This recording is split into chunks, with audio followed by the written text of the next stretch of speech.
Okay, right, we're live. So, hello everybody, and thank you for joining us. So, I'm going to start off by introducing Johanna today, I think, because we're a little bit off-piste compared to what we have been doing and who we have been talking to. So, I first came across Johanna last summer when somebody shared the post. I think, was it a Horse and Hound article about your journey? Yeah, exactly. And I thought, oh, that's fascinating. And just happened to sort of find her on Facebook and say, oh, well, if you're passing by, you're more than welcome to stay with us. And at that point, you were in Lincoln, weren't you? So I thought, oh, she's miles away, and didn't think anything of it. And then about 3 hours later, I got a message saying, oh, I'm heading up the A1. Can I stay at yours tonight? I was like, yes, of course you can. That would be totally amazing. So yeah, I think it was the morning that day. Still everything unclear, and yeah, just next to the A1 and sounded great. So yeah, perfect. And we had glorious sunshine, didn't we, that day? And in the evening we sat out and we had a lovely meal. And then when you set off the following day, it was absolutely pouring down, wasn't it? It was horrible, horrible weather. So I'm going to let you take over the story from now. So please introduce yourself and tell us a little bit about your background with horses. Yeah, hi everyone. I'm Johanna from Germany, 22 years old, and my partner in crime is a little Herchizo, Shetland, nearly 15 years old now, and we've been working, living, learning together for 4.5 years. And he's Herchizo means magic or spell in English, and he is absolutely the magic of my life. Before I got to know him, I had been riding or working with horses for about 10 years. And of course, always wanted my own one, but it just never felt right, or I wasn't ready for it. And it all started when I was very little. Every holidays, my sister and I would try to get somewhere close to horses. And for my 9th birthday, I first got riding lessons 1 year and 1 week of riding holidays together with my friend. And somehow it just didn't end this year. It went on, and I moved to different stables, tried different things. First, it was really more what riding schools are often like, just having a horse with side reins, and you get to prepare it maybe or even not, and then you have your riding lessons and bring the horse back to their stables and go back home.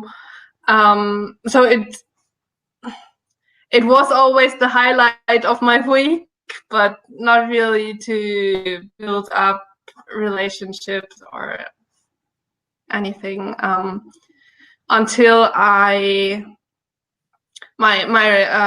riding teacher wasn't able to give me lessons anymore because she had a 3rd child and needed some time. So I was left alone with this big warm blood mare, and just trying to work myself through it. Or often it just felt like I had to get the horse moving, like a fixed set of exercises I had to go through. And after 4 years, it was too much. I just needed something new, someone to look at it, because it's so easy to have mistakes going into one couple working alone. And I still went to different riding holidays, trying Icelandic horses, which are my sister's favorites. So some told, and the different movements, different approaches. But it wasn't until my 9th grade work placement at the Royal Court Riding School in Bückeburg near Hanover, when I first got really introduced to the academic art of riding. And later that year, I went for another placement near Wolfsburg. That's a stable with like clinics every weekend, different trainers coming in, or they teaching something themselves, all different kinds of horses. And they kind of became my second family in Germany, and I spent nearly every holiday up there. And from that point, I couldn't go on riding like I had been, and found another stable to get more into really understanding what I'm doing. So what I really liked was this riding instructor having us ask one question at the end of the riding lessons to really reflect what the problem might have been and talk about it. And really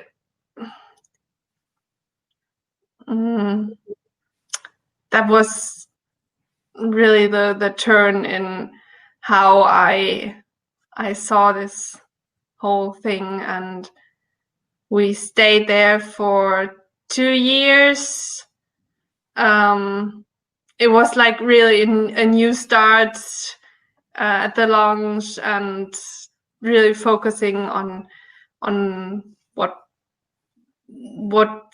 we did, what the horse did, because of the things we did differently. And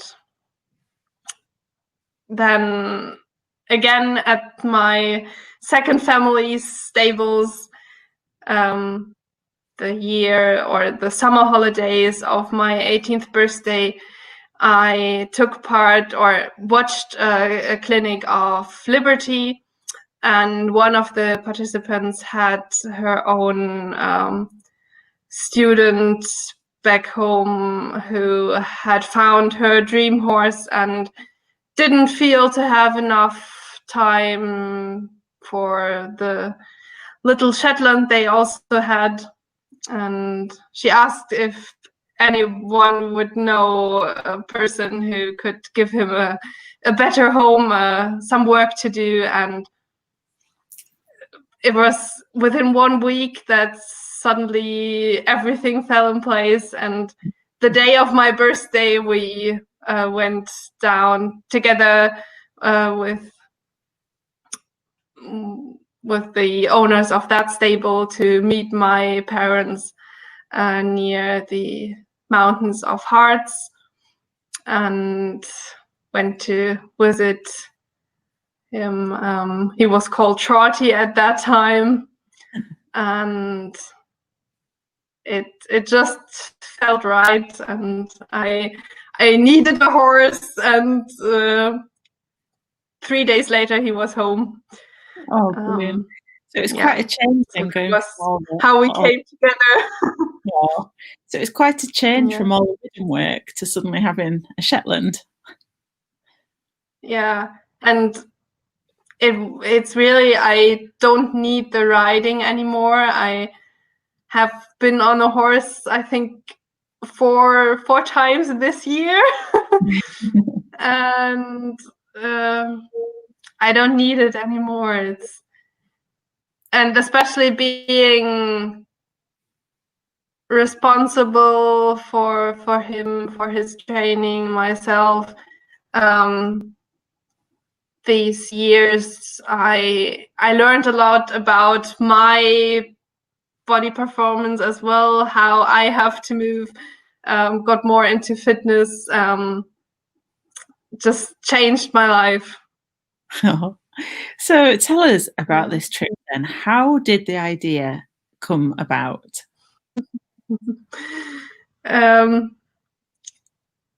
It was just nearly 1 year after I got Cheeto, during after my written A-level exams. I just had one oral one to go, and there was this, I think it was the same Liberty trainer in the stable again, and I wanted to go with Cheeto. I don't know why anymore. I didn't really have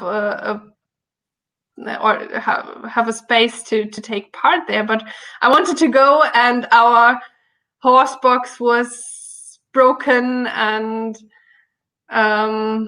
yeah, it was 3 weeks until my exam, and I thought, why not just walk there? And that was the first time. We did 6 days of hiking, and both with backpacks on. He had like these bicycle packs on his back, and I carried another 10 kilo on my back, and we just went there, and was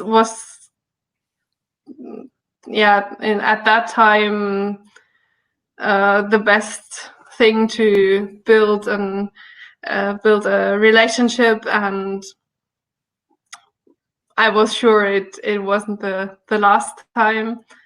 And then after my A-levels, I got this little cart, this Silky, and always thought it might be easier to carry all the luggage on that, to have a free bag, and to be able to move better and just pull all the stuff without having to carry anything on his back if it's balanced well. And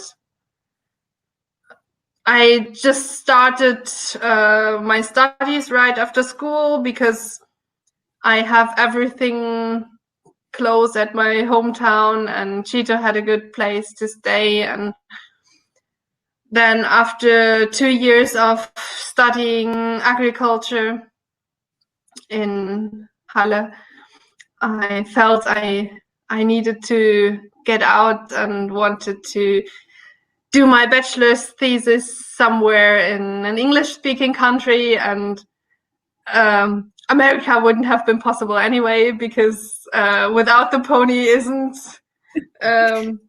possible, and getting there would be too far. So had to be Britain, and my professor at home happened to have contacts up here to the Scottish Crop Research or James Hutton Institute near Dundee, and I had always dreamed about work placement in Spain, because I absolutely love these Lusitano horses, and there is one stud farm pretty much in the center of Spain. I had met the owner from Switzerland at the horse exposition in Germany, and she made an exception for us to be able to bring Cheetah with me. And so, yeah, everything just fell in place again. And my dad bought himself a camper van for his birthday the year before. And yeah, like that. It was just over a year before it actually started that I had the rough plan already worked out, and just needed to get my scholarship organized and the camper ready to be transformed into a horse box. So for anybody who's not clear, who's listening, you walked from Germany through Spain. Your dad gave you a lift. Right. Yeah, we didn't walk to Spain. It was my dad driving the both of us down in 5 days. We had a wooden box inside the camper with everything installed around it to enter and exit via the side door of the car, and it was the best way to transport the little man, because in a normal trailer he's just shaking all the time, and that way I could watch him, and it was worked out perfectly. And I stayed down there in Spain from beginning of March until mid of June, so picked just the time of lockdown. Yeah. And did my work placement there. Especially the breeding of Lusitanos was what was really interesting for me, as always breeding was my thing. Letting nature decide what comes out of it. And so that's why I picked the springtime, getting the whole foaling season. It was really magical, and them getting born like wild horses, and also the youngsters growing up in huge pastures, and it was an amazing time. The best place to spend lockdown, definitely. Yeah, I'm sure. So what, presumably that was one of the highlights then. What were some other highlights from your trip? Well, every single day was special. Setting off from there, I wasn't sure at all if anything would work out as planned, because this part of Spain was still really restricted, and the police. I had to do it like a training, just circling around in the province. So we had a smooth start, just resting one day in between at another stud farm that we came across, and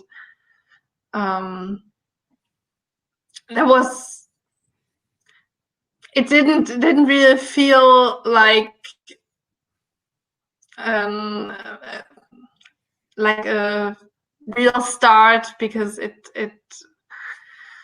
it could have happened that they restricted it again and we had to turn back or whatever. So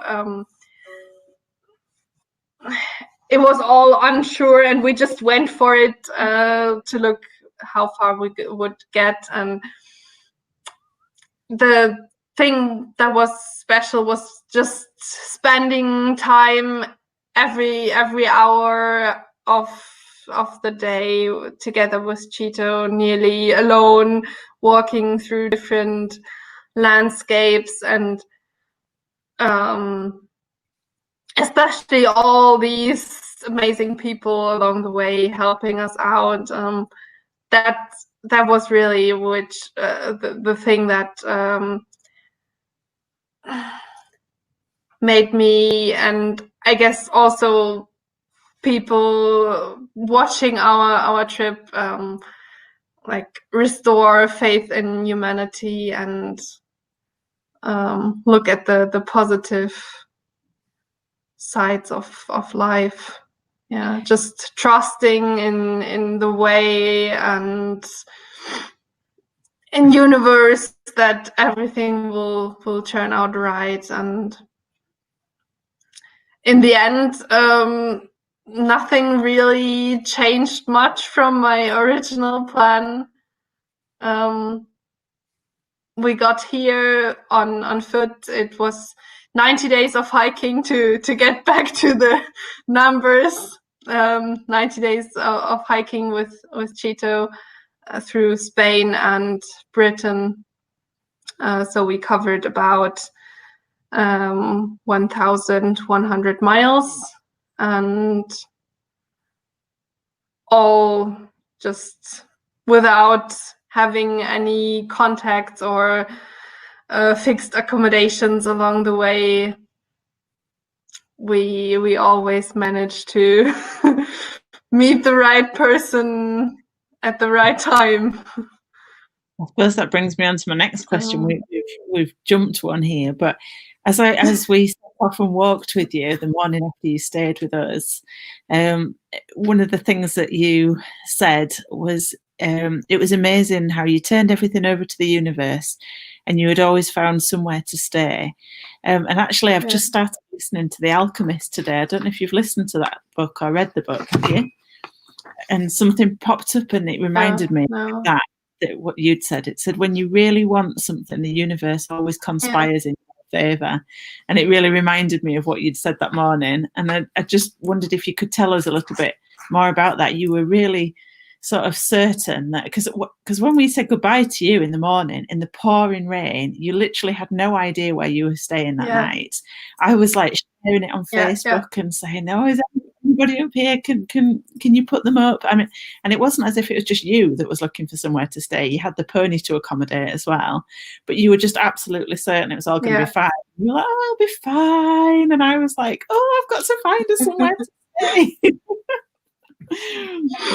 Well, tell us about that. Well, also how we got to you. That was also just like hitchhiking with a pony isn't a common thing, and it just happened that friends from another farm I met near London had a horsebox company and were driving one horsebox empty up to Scotland, and it just fell into place. And if that wouldn't have happened, I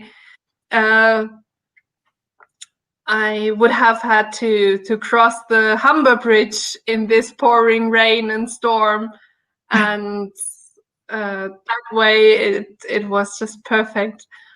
I get over the Humber Bridge in a car. I would not want to take a pony over there. Definitely not. Yeah, I guess in sunshine and quiet, it might have been nice, but definitely not in storm and rain. So the rivers always were quite a thing to figure which way to take, and we often did a zigzag one day, deciding to go or the mountains in Spain, one day deciding to go west of one mountain, and the other day it looked better on the right, or someone had contact the other direction, so we changed again. but in the end, every day, every contact was definitely worth it. And yeah, in Spain we sometimes stayed at the playgrounds or in front of the church with him, just tethered at the next tree. Because of lockdown, there wasn't anything going on, and these small villages, I just felt safe. So and where yeah, did it's for me, it just, I guess the thing was to not expect anything if I didn't have a accommodation planned, because that way I could never have been disappointed. I just was happy with everything that came up. And for example, that night, after that day, walking through rain and storm from yours, Chito actually pulled me up one drive in a small village, and we ended at a beautiful bed and breakfast, sheep farm, and they had the flat empty and a nice pasture, and yeah, everything was perfect after that wet and windy day. Oh, it certainly looked more comfortable than my office floor, that's for sure. Oh, it was beautiful. So what were the most difficult moments of the trip then?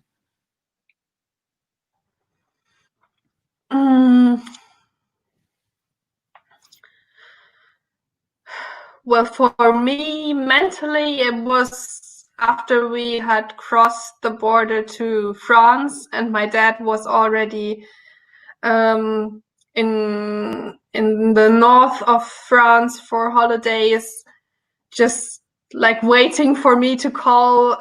At the beginning, I wanted to cross over directly by ferry from Santander to Plymouth, but that would have been 20 hours on the ferry and too much for the pony. And maybe it would have worked out if I had time to plan, but during my walk in Spain, I told everyone I was going back to Germany, because it just seemed unrealistic to being able to cross, and getting home certainly would have been possible. So my dad wanted to jump in and be part of it again, and offered to drive us through France. But just walking with no real reason, because he could have come down any time at that point, it felt really hard, especially in these hot summer days near the coast, really touristic areas in France, while in Spain it was already beginning to get more restricted again. In France, the beaches were crowded, and it wasn't much grass to find near the beach as well, so not nice for Chito either. And these days were, I think, mentally it was really the hardest. Of course, we also came across some obstacles that seemed impossible to cross at the beginning. Like I used a hiking, cycling application on my phone for navigation. And of course, the map never shows you how the circumstances really are. so sometimes we would have to go up or down a mountain, really rocky stones like steps, and I had to go down there twice to get all the luggage down and the pony and the car to have everything safe, because it was horrible, and it wasn't like I felt it would stop us, but I felt just mad to do that. And every time told myself to better stick to the roads or whatever, but of course these are the moments you most remember in the end. Yeah. So my next question was, I mean, obviously it was a period of such uncertainty, and we're still in a period of such uncertainty as you're there now settled in Scotland, but were you nervous before you set off? And I've said, did you ever doubt yourself? Obviously you did, listening to your story there. So how did you deal with that? That feeling of sort of doubt, what am I doing? I must be mad type thing. Yeah. It was just a short moment of really doubting that whole, or no, it wasn't doubting that whole thing I was doing. It was just the situation of choosing that way and putting that on Cheeto, especially because I always had the responsibility for him. But if it was too much, we didn't have any pressure really. It wasn't like a challenge for me. It was just enjoying life and every moment. And if it was too much, we just stopped and had a break, and then everything was easier again. And as long as Cheeto was happy, or moving, if he hadn't wanted, he would have stopped. And I'm glad he has his own head and instincts to listen to, and I can fully trust him there. Yeah, every encounter with another person, just giving us a smile or some nice words, that was enough to get us going again, or me. Yeah.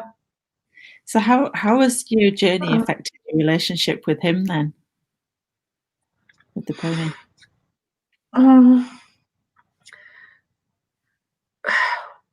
Well, in that moment, it was just our thing going. We were in such a rhythm at some point. One day we had to wait for someone helping us to fix the cart with a lost bolt nut, and he was just waiting to get started and walking up and down his field and didn't know what was happening, or he would come to the gate and longing to get started in the mornings. And I felt the same. Many people offered me to stay one day, or get to know something else, but it just felt I had something in me to keep us going as well. And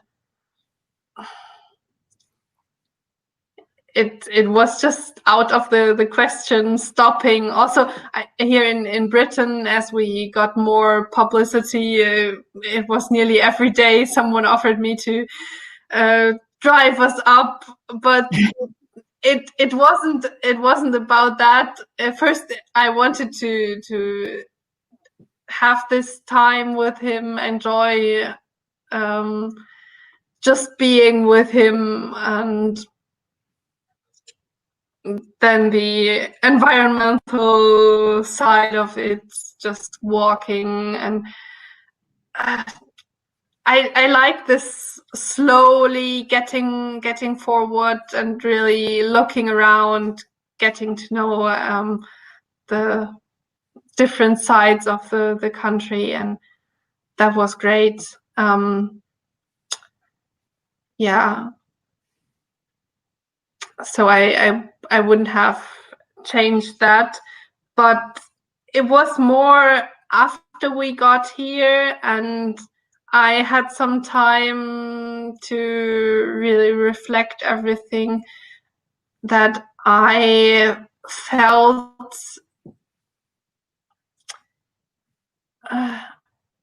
I didn't feel good about being the one deciding where to go every time. I wanted to change, or still, that's what I'm trying to get to at the moment, to really learn to truly listen to him, to build up a communication, not only asking him to do something and he responds, but also letting him ask me or tell me to go somewhere, not like he pushing me around or anything, but like a really equal communication. It was during that trip, of course, especially in the traffic, we both had our tasks. He helped me with the luggage and I was observing everything and trying to decide on the right way. It was necessary to divide that, but now I feel especially yeah, during the training and now working again, I'm just coming to train with him a certain hour and want him to do things at that time that I'm ready. I don't know. I want to. I guess I'll wait until the summer to get have it warmer again. But I want to spend one day just sitting or walking around in the pasture and really watching his rhythms, and when he finds he wants to come to me or to do something, or observe which grass he likes, when he wants to just stand around and sleep or whatever. I feel that's what we sometimes have to do to really find out what our horses like to do, what they need. Yeah. And I suppose the big question on everybody's lips is, are you going to walk back home again? Yeah, I don't know. I have no idea, really. I mean, I guess COVID has shown every one of us it's not worth planning much ahead. It's going to change anyway, and life is like that always. But we often feel we have to get everything worked out, and that was also something that made me not be afraid of anything, because even being at home, I just have to be on my way to uni or whatever, and every corner a car could hit me or whatever, and it's not worth just avoiding things because something could happen, because you never know, and better to enjoy the moments you have and take it as it comes. I would definitely love to explore more of the country, and I'm 100% sure that wasn't the last hike that way, or another way, maybe with someone else next time. And also company for Cheetah would be great. Well, you can definitely take us with you, because you inspired us all. You made me feel like I want to have that, that's for sure. So yeah, but I don't know. I could imagine staying here, or my dad is already planning some holidays in Scotland to take us back, but I have no idea. And at the moment, just doing my work, and I love just getting more into theory of different horse works. Have been listening to some interviews and podcasts lately to really focus more on the as well biomechanics, more getting into academic art of riding, or long reining, work in hand, some new inspirations and ideas to find different ways always to we don't really have a goal to get to. We're not aiming to show anything. It's basically just being together, learning together, and getting to the best points we can possibly be. My fitness, his fitness, and I try to develop a balance between being his personal trainer and equal friend. That's my challenge at the moment. You must be the fittest Shetland in the world. I'm sure. Oh. So, well, you're never at the end of the journey. That's you can always get somewhere else. Yeah. So I don't suppose there's no point asking you the final question, because I think you've already answered it. What are your goals for 2021? Just going with the flow and seeing where the universe takes you. Absolutely, yeah, yeah. The trust in universe. That's what this whole trip taught me, and yeah, no idea how the next month, or where the next month will bring us. And I have a lot of ideas and inspirations to follow, but I won't really plan. I've given up planning. Oh, well, it's been so nice talking to you again. And thank you so much for joining us and telling us all about your trip. And good luck with your studies with the rest of your time in Scotland. And if you do head back down the A1, do give me a shout. You're more than welcome to stay again. I would love to. Oh, brilliant.